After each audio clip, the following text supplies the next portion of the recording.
Dalam kehidupan kita, kita sering membuat pilihan. Pilihan yang sulit atau yang mudah.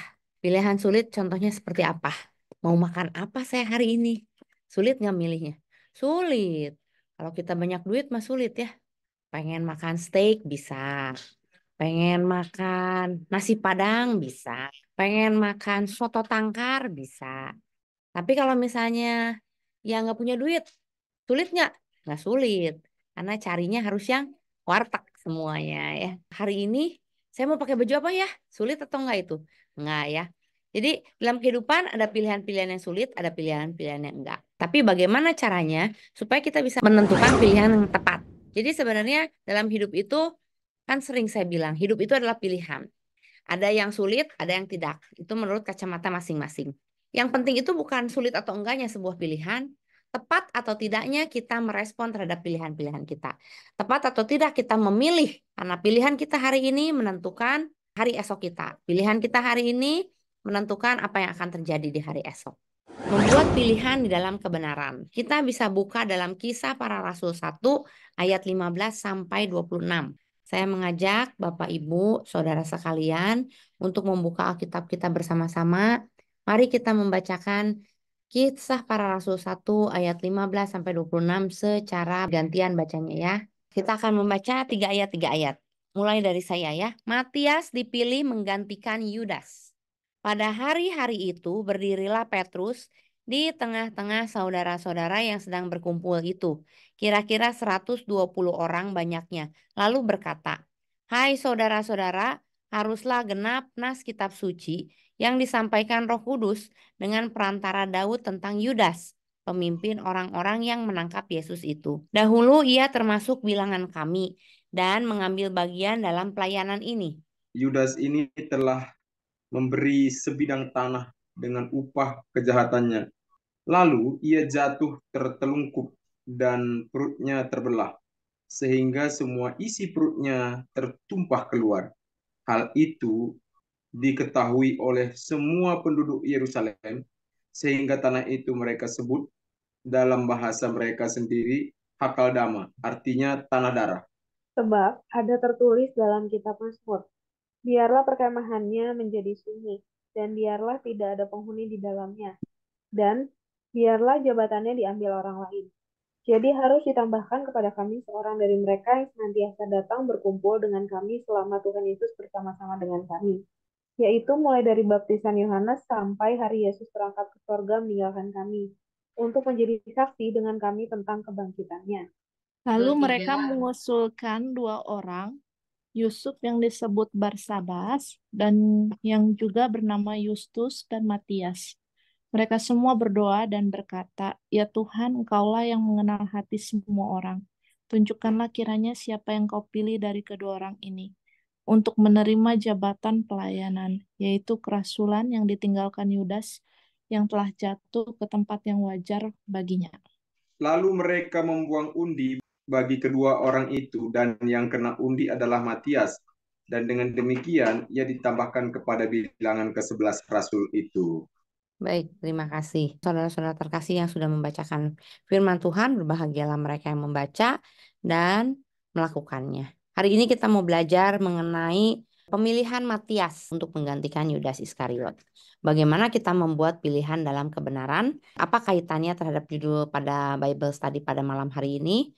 Mari kita sama-sama baca. Karya penebusan Tuhan Yesus Kristus telah digenapi. Pada saat itu juga Tuhan Yesus sudah disalib, sudah mati, sudah bangkit, dan sudah naik ke surga. Lalu murid-muridnya sedang menunggu. Kalau kita lihat perikop di atasnya, Kisah Para Rasul 1 ayat 12 sampai ayat 14, LAI memberi judul Rasul-Rasul Menanti-Nanti. Jadi setelah mereka mengantar Yesus untuk naik ke surga, Tuhan Yesus kan berpesan, Kisah Para Rasul 1 ayat 8, tetapi kamu akan menerima kuasa kalau Roh Kudus turun ke atas kamu. Dan kamu akan menjadi saksiku di Yerusalem, di seluruh Yudea dan Samaria dan sampai ke ujung bumi. Tuhan Yesus memberikan pesan kepada murid-muridnya, tunggu di Yerusalem, jangan kemana-mana sampai Roh Kudus turun ke atas kamu. Setelah itu baru kamu akan menerima kuasa. Tapi Tuhan Yesus nggak ngomong, turunnya nanti ya 10 hari lagi loh. Turunnya nanti ya minggu depan atau 2 minggu lagi. Enggak, turunnya hari apa nggak ngomong. Yang Tuhan Yesus katakan, tunggu. Nah jadi pada saat itu para rasul ini sedang menunggu, atau murid-murid Yesus sedang menunggu turunnya Roh Kudus di Yerusalem. Ada kisah yang cukup menarik di balik Pentakosta ini. Kenapa Roh Kudus turun di hari Pentakosta? Jadi hari itu memang hari adat istiadatnya orang Yahudi, bukan hari turunnya Roh Kudus. Sehingga orang Yahudi itu mereka biasanya tuh akan berkumpul, mereka akan datang ke Yerusalem untuk berkumpul pada hari Pentakosta untuk berdoa. Dan itulah momen yang tepat, dan Allah menetapkan momen tersebut menjadi turunnya Roh Kudus. Kenapa? Supaya setiap orang di sana bisa menyaksikan, menjadi saksi terhadap turunnya Roh Kudus. Jadi, waktu murid-murid Yesus dihinggapi oleh lidah-lidah api dan mereka bisa berbahasa roh, bisa berbahasa dengan bahasa-bahasa lain, dengan bahasa-bahasa dari daerah-daerah lain, semua di situ menyaksikan. Ada banyak orang yang menyaksikan. Disitulah momen di mana Allah menurunkan Roh Kudus supaya ketika turunnya Roh Kudus itu nggak cuma dilihat oleh murid-muridnya Yesus atau nggak cuma dirasakan oleh murid-murid Tuhan Yesus saja, sehingga nanti orang bisa berpikir itu mah cerita aja, akal-akalan dari sekelompok orang. Tapi enggak, di sini yang menyaksikan adalah begitu banyak orang dari berbagai macam daerah, dari berbagai macam suku, dari berbagai macam kota asal. Sehingga ketika mereka berkumpul di Yerusalem, mereka mendengar murid-murid Yesus kepenuhan dengan Roh Kudus, dapat berbicara bahasa-bahasa lain, bahasa-bahasa dari daerah-daerah mereka. Sehingga mereka bertanya, loh kok mereka bisa ya berbicara seperti bahasa-bahasa saya. Nah itu nanti ya, kisahnya adalah setelah Kisah Para Rasul 1 ayat 15-26 ini. Tetapi kita lihat, Kisah Para Rasul 1 ayat 15-26 ini sebenarnya adalah terjadi di masa penantian, di mana para murid itu masih nggak jelas, tahu harus nunggu Roh Kudus, tapi mereka nggak tahu kapan Roh Kudusnya turun. Akhirnya ini di masa penantian. Kadang-kadang kita sering kan, orang-orang percaya, anak-anak Tuhan itu ketika berkat itu mau turun, mau datang, kita tuh ada di dalam masa penantian. Mungkin sekarang masa penantian kita, atau juga mungkin kita sudah melewati beberapa masa penantian. Tapi Kisah Para Rasul ini menggambarkan mengenai masa penantian para murid untuk menanti turunnya Roh Kudus. Apa yang dilakukan oleh para murid di masa penantian ini? Dan tetap di dalam masa penantian ini ternyata para murid harus membuat pilihan-pilihan dalam kehidupan mereka. Jadi mereka tidak duduk diam saja, pasif, tidak berbuat apa-apa, tetapi di masa penantian ini pun mereka tetap produktif. Mereka tidak tinggal diam. Kalau kita lihat apa yang terjadi di masa penantian ini, pada hari-hari itu berdirilah Petrus di tengah-tengah saudara-saudara yang sedang berkumpul. Kira-kira 120 orang banyaknya. Lalu Petrus mulai berbicara. Jadi mereka nggak cuma duduk diam, berdoa, nunggu, nggak. Tapi Petrus melihat apa yang bisa saya lakukan di masa penantian ini. Kemudian Petrus mulai bicara ini. Hai saudara-saudara, haruslah genap nas kitab suci yang disampaikan Roh Kudus dengan perantara Daud tentang Yudas, pemimpin orang-orang yang menangkap Yesus itu. Jadi mulailah Rasul Paulus angkat bicara mengenai perihal pengkhianatan Yudas. Ia mengingatkan bahwa rasul yang dipilih oleh Tuhan itu ada 12. Dan sekarang posisi Yudas itu kosong. Jadi ini harus diisi. Yang tadinya 12 berkurang 1 menjadi 11. Itulah mengapa Rasul Petrus memandang perlu diadakan pemilihan satu murid setia untuk mengemban jabatan rasul. Di sininya kita baca. Siapa saja yang hadir di sana? Ayat 15 jelas menuliskan ada 120 orang banyaknya. Berarti kita tahu bahwa orang-orang yang menunggu datangnya Roh Kudus itu enggak cuma 12, tapi 120. Kemudian juga kita lihat bahwa orang-orang yang mengantar Yesus pergi ke surga, atau orang-orang yang menyaksikan pelayanan Tuhan Yesus Kristus, atau orang-orang yang selalu ikut dalam setiap pelayanan Tuhan Yesus, baik dia lagi menyembuhkan, baik dia lagi membangkitkan orang mati, sampai ketika dia disalib, ketika dia bangkit, sampai dia 40 hari sebelum dia naik. Ternyata bukan cuma 12 orang loh saudara-saudara. Kenapa? Kita jawab dulu pertanyaan yang kedua.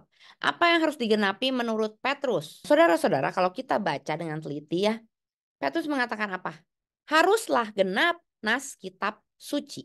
Jadi apa yang harus digenapi menurut Petrus? Kitab suci. Semua yang ditulis di dalam kitab suci pasti tergenapi. Karena apa? Kitab suci itu disampaikan oleh Roh Kudus melalui perantara manusia-manusia untuk manusia-manusia. Tetapi siapa yang memberikan? Roh Kudus. Jadi kitab suci kita tidak turun dari langit, tetapi kitab suci kita ditulis atas pengilhaman Roh Kudus. Nah, lalu Di situ dikatakan genap nas kitab suci yang disampaikan Roh Kudus dengan perantara Daud tentang Yudas, pemimpin orang-orang yang menangkap Yesus itu. Dahulu ia termasuk bilangan kami dan mengambil bagian dalam pelayanan ini.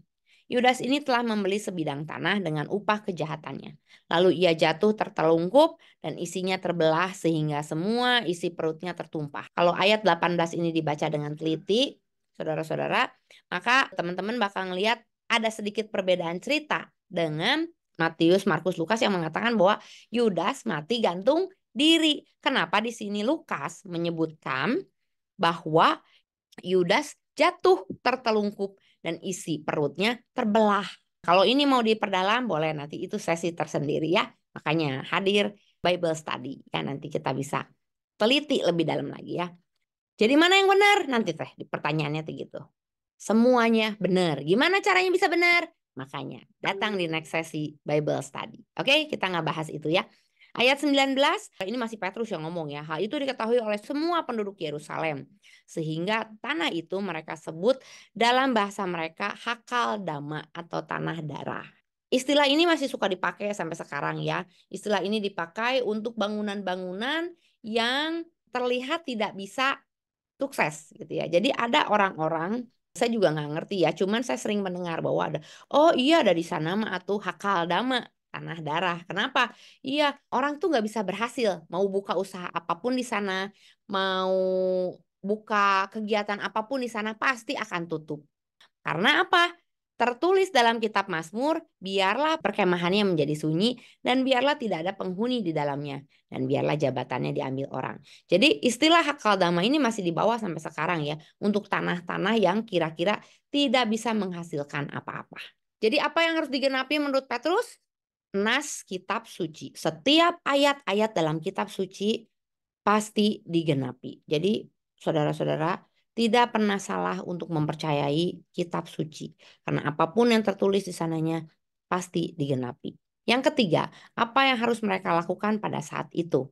Akhirnya Rasul Petrus mengusulkan, jadi ya karena tadinya 12 sekarang jadi 11, jadi harus ditambahkan kepada kami seorang dari mereka yang senantiasa datang berkumpul dengan kami. Siapa kami ini?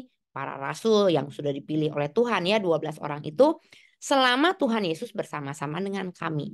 Yaitu mulai dari baptisan Yohanes sampai hari Yesus terangkat ke surga meninggalkan kami untuk menjadi saksi dengan kami tentang kebangkitannya. Jadi kalau kita baca dua ayat ini kita akan paham bahwa sebenarnya yang menyertai Tuhan Yesus dari mulai dia dibaptis sampai dia bangkit dan sampai dia naik ke surga itu enggak cuma 12 rasul ya, tetapi ada banyak orang-orang juga yang menyertai pelayanan Tuhan Yesus yang tidak dicatat dalam Alkitab. Tapi mereka tetap setia. Bayangin, dari zaman Yesus dibaptis. Berarti kan 3 tahun yang lalu sampai Yesus bangkit 3 tahun kemudian. Dan di situ banyak pelayanannya, begitu banyak. Tapi kita lihat dalam Matius, Markus, Lukas, Yohanes hanya sedikit yang dicatat. Bahkan kita hanya tahu berapa 12 muridnya saja. Kalau kita mau baca juga sebenarnya murid Yesus yang paling sering disebut namanya atau yang kita paling ingat siapa sih? Yohanes, Yakobus, Petrus, terus siapa lagi? Yudas. Kenapa? Karena 3 orang ini selalu menyertai Yesus kemanapun Tuhan Yesus pergi. Dan Yudas yang paling terkenal karena mengkhianati Tuhan Yesus. Lalu pertanyaan yang keempat, siapa yang diusulkan untuk menjadi pengganti Yudas? Kita lihat ya ayat 23. Lalu mereka mengusulkan 2 orang. Yang pertama Yusuf yang disebut Barsabas dan juga bernama Justus. Jadi Yusuf ini namanya 2 ya. Barsabas dan Justus. Jadi si Yusuf ini namanya mungkin komplit ya kayak nama anak saya ya. Philip, Kenneth, Yu gitu ya. Dia mungkin Yusuf, Barsabas, Justus gitu ya. Panggilannya banyak. Nah dan yang satu lagi disebut Matias. Namanya Matias. Lalu gimana cara mereka memilih pengganti yang tepat dan siapa yang akhirnya terpilih? Apa yang mereka lakukan? Kita lihat ayat 24. Mereka semua berdoa dan berkata, ya Tuhan, Engkaulah yang mengenal hati semua orang. Tunjukkanlah kiranya siapa yang Engkau pilih dari kedua orang ini untuk menerima jabatan pelayanan, yaitu kerasulan yang ditinggalkan Yudas yang telah jatuh ke tempat yang wajar baginya. Ayat 26, lalu mereka membuang undi bagi kedua orang itu, dan yang kena undi adalah Matias. Dan dengan demikian ia ditambahkan kepada bilangan ke-11 rasul itu. Jadi bagaimana cara mereka memilih? Mereka semua berdoa. Mereka semua berdoa. Dan mereka membuang undi. Kalau membuang undi mah tuh bisa 50-50 ya kemungkinan ya, probabilitasnya. Terus gimana kita bisa tahu bahwa Tuhan yang pilih? Karena mereka mengawalinya dengan doa, maka mereka percaya bahwa apa yang keluar itulah yang berasal dari Tuhan. Mereka percaya, oke, Tuhan yang pilih. Karena itu mereka sudah berdoa dengan sungguh-sungguh, mereka serahkan kepada Tuhan, baru mereka melempar undi. Gimana kalau misalnya ternyata undinya tidak sesuai dengan Tuhan? Saudara-saudara, kita tetap berpegang teguh bahwa tiada yang mustahil bagi Tuhan, betul? Kalau misalnya tadinya udah mau jatuhnya ke sisi kepala, kalau memang Tuhan pilihnya sisi ekor, dia pasti bisa balik lagi. Ya itulah kedahsyatan Tuhan dan hak prerogatif Tuhan yang nggak perlu kita pertanyakan gimana kalau begini, gimana kalau begitu. Kita percaya bahwa Tuhan yang memilih. Kenapa? Karena mereka semua berdoa dan menyerahkan pilihan itu kepada Tuhan. Apa pesan yang Allah sampaikan kepada kita? Yang pertama, ketika keadaan belum ideal dan masih ada keperluan yang belum terpenuhi dengan baik, apa yang perlu dilakukan oleh murid Yesus? Silakan Om. Oke, kalau dalam cerita ini saya lihat ini kan membuat pilihan yang terbaik. Ya, betul. Nah, dalam cerita pemilihan terbaik ini di sini ada pengganti ya. Yudas harus dibuat pemilihan. Nah, pemilihan terbaik ini maka perlu pertimbangan dari semua info, dari semua kalangan bagaimana seharusnya dibuat, maka diadakan pertimbangan dari semua kalangan ya. Siapa yang kira-kira cocok, makanya dibuat tadi buang undi ya. Jadi evaluasi ya, karena akan timbul pro dan kontra untuk pemilihan ini kan. Kok enggak Yusuf, kok Matias? Kedua orang tersebut udah pasti orang yang punya skill, orang yang punya hubungan dengan jabatan ini. Karena kalau tidak ada hubungannya mungkin nggak akan dicalonkan jadi rasul. Maka dari itu butuh yang namanya evaluasi untuk menghindari kontra supaya semua pro. Dan untuk pengambilan keputusan juga harus dengan tepat. Karena tadi sudah disinggung oleh Cici, bagaimana jika sekiranya tidak tepat gitu kan? Ya kita berharap saja gitu kan. Maka dari situ perlu kita evaluasi, perlu juga kita pertimbangan dan tentunya dari rasul-rasul yang dipercaya untuk dapat memilih karena tidak sembarangan memang orang memilih, harus orang yang dipercaya. Misalnya rasul memang harus menetapkan rasul kemudian. Oleh karenanya kalau saya lihat di sini bahwa pemilihan tersebut pun mungkin agak rumit. Kenapa saya agak rumit? Kalau memang nggak rumit, kenapa mesti dibuang undi? Ya udah kamu bisa saja pilih. Kalau misalnya Yusuf, ya udah Yusuf. Gitu. Kalau misalnya Matias, ya udah Matias yang menggantikan. Gitu. Ini berhubung karena rumit untuk memecahkan situasi tersebut, memberikan satu keputusan yang terbaik, sehingga buang undi. Sistem pemilihan itu kayak gitu ya. Ada sistem demokrasi, ada sistem teokrasi. Apa yang disebut demokrasi? Ya itu tadi demokrasi itu ya kita setuju semua gitu kan. Ketika nggak ada satu pun yang bisa diapakan ya kita terpaksa buang undi atas nama Tuhan. Jadi kita buat sarana dan prasarana untuk buang undi. Maka siapapun yang keluar namanya itulah yang akan menjadi rasul untuk pengganti Yudas. Bagaimana keadaan belum ideal dan masih ada keperluan yang belum terpenuhi dengan baik. Apa yang perlu dilakukan oleh murid Yesus?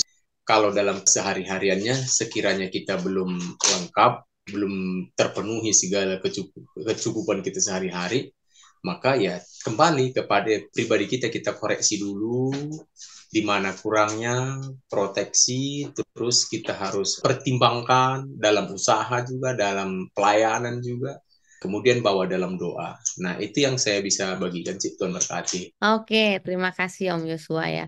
Ya, jadi betul ya. Ketika keadaan belum ideal dan masih ada keperluan yang belum terpenuhi dengan baik, ya apa yang perlu dilakukan kita sebagai murid Yesus ya kita jangan diam saja ya, tapi kita juga melakukan atau kita melihat apa yang masih perlu kita perbaiki, ya kita perbaiki, apa yang masih bisa kita improve atau kita tingkatkan, ya kita tingkatkan. Jadi ketika keadaan belum ideal, terus masih ada keperluan yang belum terpenuhi, ya kita bukan terus diam aja, udah Tuhan lah, saya nungguin Tuhan aja.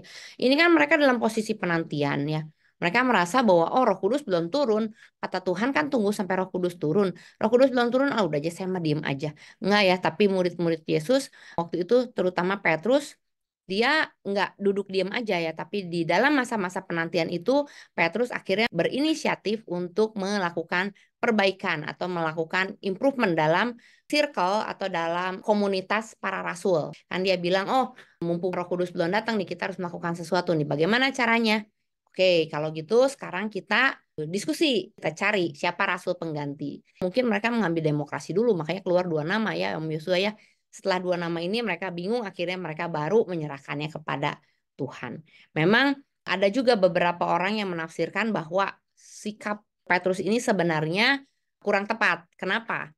Ada juga beberapa tafsiran yang mengatakan bahwa seharusnya Petrus menunggu sampai Roh Kudus turun, setelah itu baru menunjuk. Tapi di Alkitab mereka mencatat bahwa Petrus itu menunjuk dulu ya. Jadi Petrus menginisiasi bahwa yuk kita cari dulu penggantinya Yudas. Tapi apakah itu tidak tepat?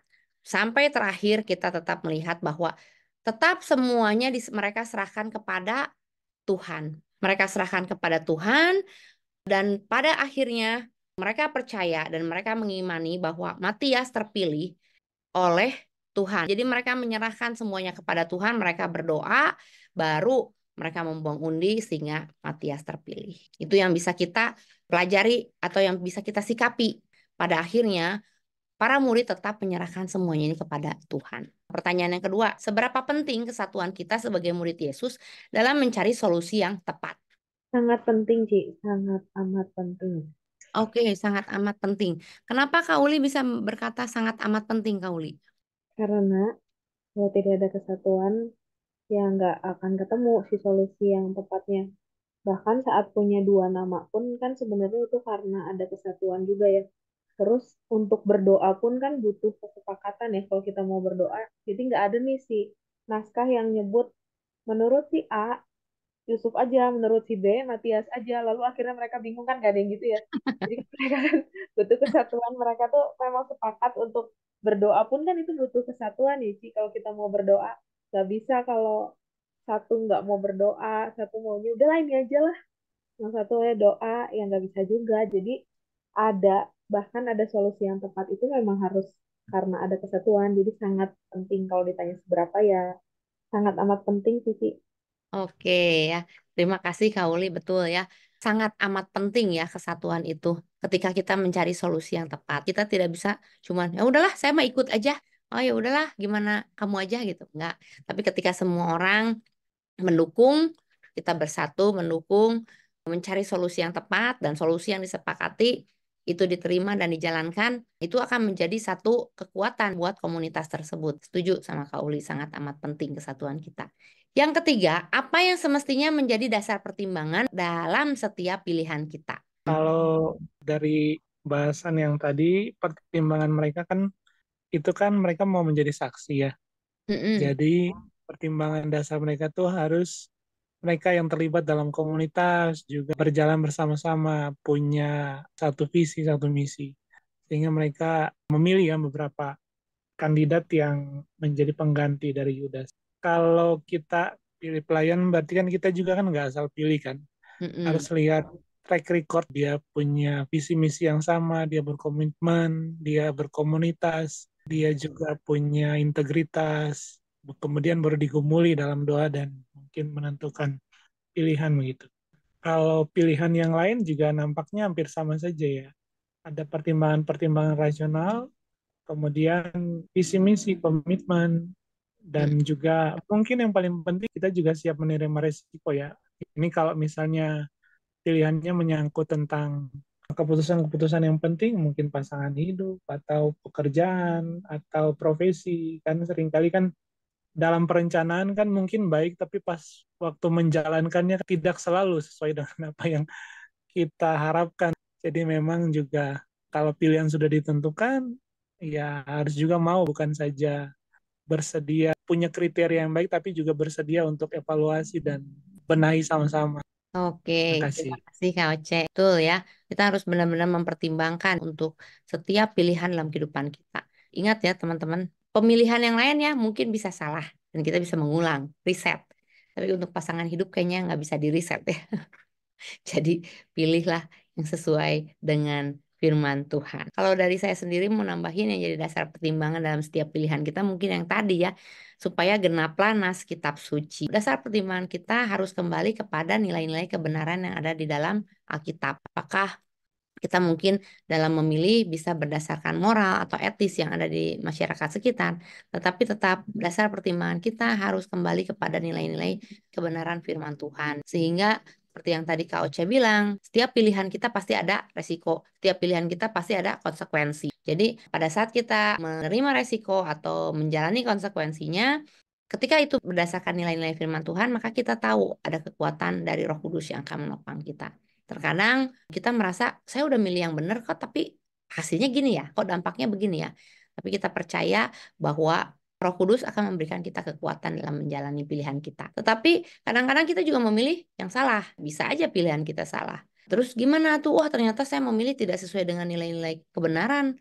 Terus gimana? Apakah saya tidak bisa berubah, tidak bisa bertobat, tidak bisa kembali memperbaiki? Selama Tuhan masih membuka pintu maaf, selama Tuhan masih memberikan pengampunan, selalu ada titik kita untuk berbalik, untuk bertobat, untuk kembali kepada Tuhan. Seperti prodigal son atau anak yang hilang, titik dia melihat makanan babi itu, di titik itulah dia sadar bahwa dia sudah membuat pilihan yang salah. Tetapi kemudian di titik itu pun dia sadar bahwa dia harus kembali untuk membuat pilihan yang benar. Akhirnya dia kembali kepada Bapa. Dia memilih untuk membuat pilihan yang benar dan saat itu juga dia lupakan pilihan yang salah, dia bertobat, dia kembali kepada pilihan yang benar. Jadi teman-teman, dalam kehidupan mungkin ada saja kita salah memilih atau ada saja kita hilaf. Tapi ketika Tuhan mengingatkan kita, ketika Roh Kudus masih mengingatkan kita untuk kembali kepada pilihan yang sesuai dengan nilai-nilai kebenaran, yuk marilah kita memilih sesuai dengan kehendak Tuhan. Apa respon Anda? Apa strategi yang dapat Anda petik dan pelajari dari tindakan murid-murid Yesus? Tindakan murid-murid Yesus tidak hanya menanti, tetapi murid-murid Yesus itu produktif. Dalam masa penantian dia tetap melakukan sesuatu dan di sana mereka juga berusaha untuk mencari pengganti Yudas dengan Om Yosua bilang demokrasi dulu, setelah nggak dapat baru mereka teokrasi. Setelah itu mereka memiliki kesatuan, mereka berdoa bersama-sama untuk menyerahkan segala sesuatunya kepada Tuhan. Bagaimana cara Anda untuk berdoa dan merenungkan firman Tuhan setiap kali Anda harus mengambil pilihan penting? Dan yang ketiga, ketika teman sepelayanan atau rekan kerja Anda terpilih untuk posisi penting, bagaimana Anda bersikap? Silakan Kamelda. Strategi yang dipetik dan dipelajari mereka itu pertama mungkin kan mereka ngusulin dulu tuh. Jadi kan itu dari 20 orang, pilih 2 orang gitu. Terus masih ada 2 orang yang harus dipilih, mereka doa. Habis doa, karena masih belum dapat juga, mungkin akhirnya buang undi. Jadi ya mereka punya banyak plan, kata saya mah. Plan A, plan B, plan C. Itulah menurut saya sih, Ci. Terus yang kedua, Mungkin kayak sharing gitu Ci, terus minta hikmat Tuhan gitu Ci, maksudnya kita udah tahu opsinya apa, kita udah tahu resikonya apa dari setiap pilihan itu, tapi kita bingung mau pilih yang mana gitu. Ya kita coba, misalnya udah dari ke si A ke si B, begitu juga jawabannya nggak ada, maksudnya nggak ada itu, balikin aja, kita coba mendoakan itu gitu ya ke Tuhan. Ya setelah itu mungkin ya kalau mau lebih manjur ditambah doa puasa juga gitu Ci. Ya bagus juga itu jawaban. Ya. Oke. ya mungkin bisa juga minta pendapat dari orang-orang yang lebih pengalaman sih. Nah, Ya, bisa jadi kan Tuhan juga pakai mereka. Mungkin orang-orang kakak atau pembina rohani kita bisa terus memberikan semangat supaya dia bisa mempertahankan dan memberikan yang terbaik di posisinya yang dia dapatkan sekarang. Mendukung dan mendoakan. Oke, siap, luar biasa. Oke, terima kasih Kamelda, terima kasih Koleo. Nah, sekarang satu lagi nih ada Kalena. Kalau yang pertama mengandalkan Tuhan sih, itu. Jadi karena terlihat bahwa mereka di situ kan berdoa ya, Mm-mm. pada Tuhan. Ya, artinya mereka berserah kepada keputusan Tuhan gitu, bukan maunya mereka sendiri, bukan Mm-mm. maunya teman-temannya gitu, semua rasul di situ, tapi mereka menyerahkan diri memang kepada keputusan Tuhan. Mm-mm. Terus kedua, berdoa Mm-mm. sungguh-sungguh dan terus menguji ya, apakah keputusan atau pilihan yang kita pilih itu tuh apakah sesuai maunya Tuhan atau enggak gitu. Ya, ya. Terus ketiga, ya mendukung sih Ci, sama kayak Kamelda. Jadi mendukungnya dengan mendoakan supaya apapun yang menjadi pilihan teman kita itu berhasil. Itu aja sih. Oke, terima kasih Kalena. Betul Ya. ya. Jadi sesama teman pelayan itu bukan saingan ya, tapi harus saling mendukung. Bagaimana cara Anda berdoa seperti tadi ya, biar tambah manjur kita berdoa puasa ya. Tapi strateginya seperti yang tadi Kamelda udah sebutin, banyak strateginya. Dan terakhir yang Kalena sampaikan juga tepat ya, bahwa kita menyerahkan semuanya kepada Tuhan. Ini ada sedikit renungan ya, saya mau kita renungkan sama-sama. Jabatan adalah pemberian Allah. Dalam masa penantian di Yerusalem, ada satu hal yang harus dibicarakan oleh para murid yang telah menjadi 11 orang. Dalam kebersamaan para murid serta para saksi lainnya, Petrus membicarakan tentang Yudas Iskariot dan kisah pengkhianatannya. Ia melihat perlunya pengganti Yudas dalam jajaran 12 murid Yesus. Justus dan Matias adalah dua orang yang diusulkan di antara lebih dari 120 orang itu. Menariknya, kedua nama tersebut bukan dipilih oleh Petrus atau dipilih dalam pemungutan suara, tetapi mereka berdoa bersama dan bertanya kepada Allah. Melalui pergumulan doa dan undian, mereka memohon konfirmasi Tuhan atas orang yang dipilih untuk diangkat sebagai rasul. Jabatan pelayanan ini digumuli secara sungguh-sungguh dan pelemparan undian memperlihatkan harapan akan campur tangan Tuhan yang berkuasa atas langit dan bumi serta hidup umatnya. Hal ini mengingatkan kita bahwa jabatan pelayanan bukanlah jabatan politis. Jabatan ini tidak dapat diperoleh dengan menghalalkan segala cara atau dengan membentuk tim sukses dan merekayasa pemenangan. Jabatan pelayanan adalah pemberian Allah, bukan pemenuhan nafsu yang dibalut dengan ayat suci. Tidak sedikit pemimpin Kristen yang gagal dan jatuh dalam perebutan jabatan. Tidak sedikit jabatan pelayanan yang diincar untuk aktualisasi diri.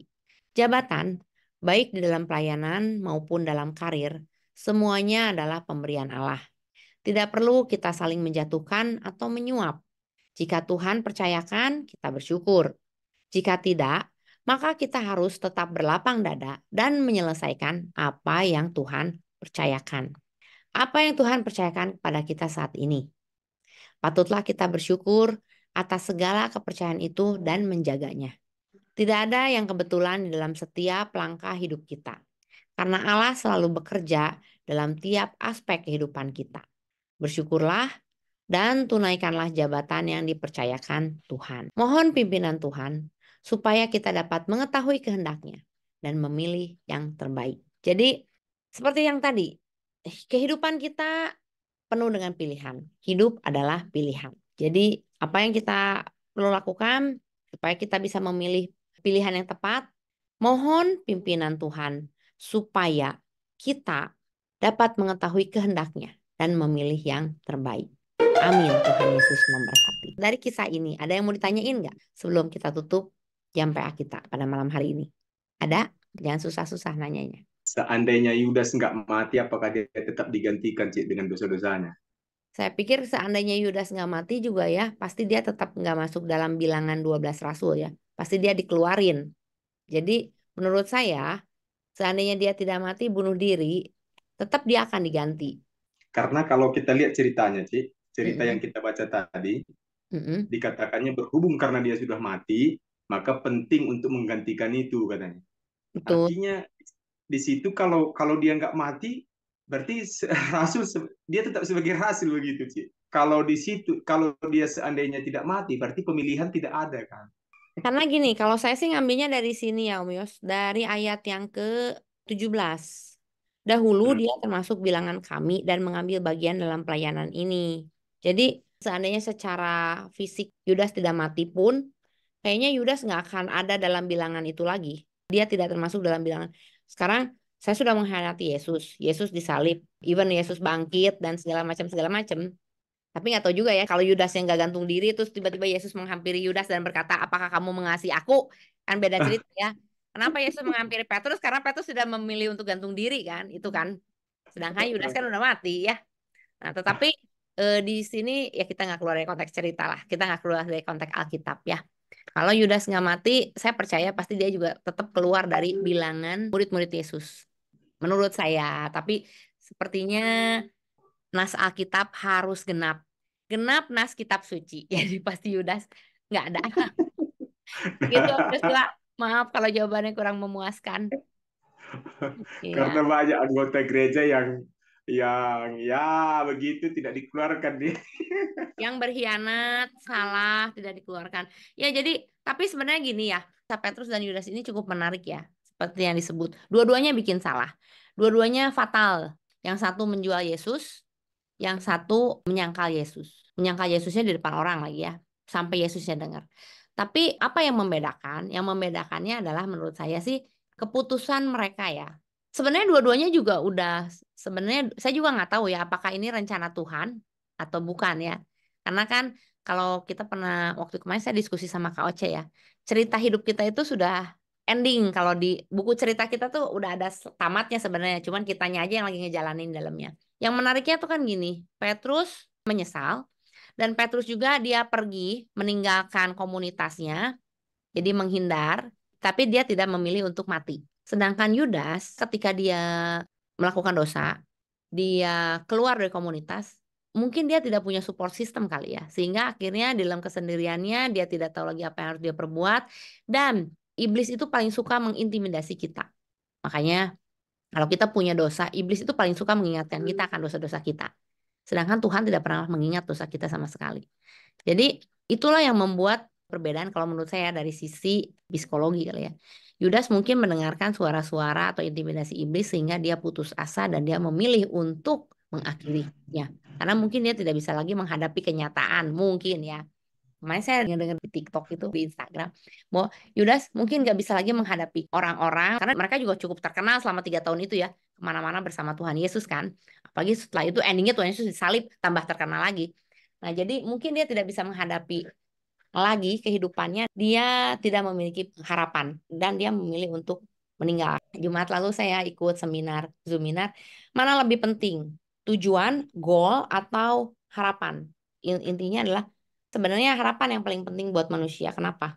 Karena harapan kita bisa hidup, iman, pengharapan, dan kasih. Kenapa Alkitab mengatakan bahwa harapan itu seperti sauh yang kuat sehingga kapal kita nggak kemana-mana, nggak tergoyahkan. Dan siapa harapan kita? Harapan kita hanya Tuhan Yesus saja. Itu karena hanya Dia yang kekal. Ketika kita berharap pada Tuhan Yesus, itu yang tidak akan berubah. Kalau Yudas nggak mati, tadi sorry jadi kemana-mana ya. Kalau menurut saya kalau Yudas yang nggak mati, tetap pasti dia keluar dari bilangan itu. Cuman mungkin genaplah nas kitab suci, ya Yudasnya harus mati. Begitu Om Yesua. Terima kasih. Oke, Ci. Tuhan berkati. Masalahnya Petrus menyesal tapi bertobat. Yudas menyesal tapi dia tidak bertobat. Makanya ya setan suruh dia gantung diri jadinya. Iya. Bunuh diri. Jadi masalahnya cuma itu sih. Petrus juga menyangkal tapi dia menyesal tapi dia bertobat. Orang kalau misalnya menyesal nggak bertobat mah ya sama aja membawa kepada kehancuran sendiri. Tapi kalau kita menyesal akan segala kesalahan terus kita bertobat, ya itu kan lebih bagus. Simpel sih semua. Oke, Oke, terima kasih Bu Gembala. Oke, betul ya, menyesal dan bertobat. Oke, terima kasih Bu Gembala. Sekalian, atuh ditutup ya jam PA kita malam hari ini. Kita berdoa, Bapa di surga, kami bersyukur atas segala berkat kasih Tuhan lewat Bible study kami malam hari ini. Tuhan begitu jelas dan kami dapat mengerti begitu Tuhan yang juga sudah memilih kami menjadi murid-Mu, Tuhan. Biarlah kami juga boleh menjadi teladan, membawa hatimu, membawa kasihmu kepada orang lain agar banyak orang dimenangkan untuk kemuliaan nama Tuhan. Dan kami bersyukur Tuhan, Engkau memberikan kami hikmat dalam segala hal, agar kami boleh tetap berjalan sesuai dengan apa yang Tuhan kehendaki. Roh Kudus bimbing kami, ajari kami dalam segala perkara, agar kami senantiasa beroleh hati yang bijaksana.